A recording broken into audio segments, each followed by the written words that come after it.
Explain to me how it works. Like if somebody tells me visualize, I go, why? Like, how does it work?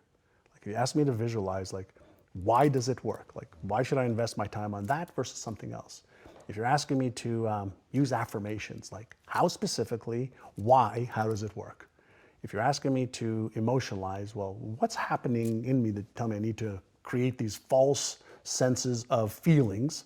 I want to know why it works. And why does it work, especially emotionalizing? I think that's something that people hear a lot. I talk a lot about embodying something, really feeling it. Yeah. But why does it work? Great question. It has to do with circuits in the brain and neurochemicals that are released. And so when we feel something, chances are that we're going to release dopamine in the brain, the feel-good neurochemical that activates the reward center of the brain. And chances are if we feel that and we have this positive emotion around it and that neurochemistry is flooding our brain and our body with feel-good chemicals, we're actually activating the motivational center of the brain.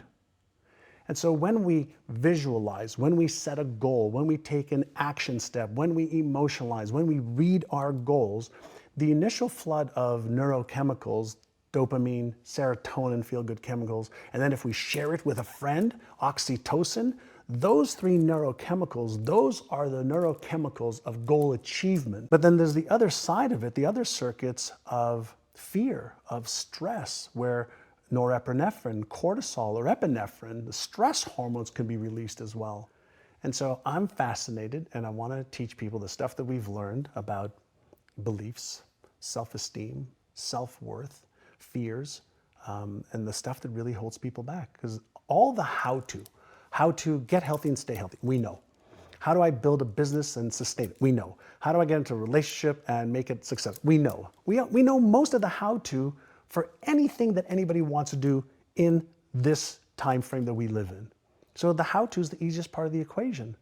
So the harder part of the equation is, why am I not doing the things that I know I should be doing? And why am I not doing the things that I could find out easily how to do?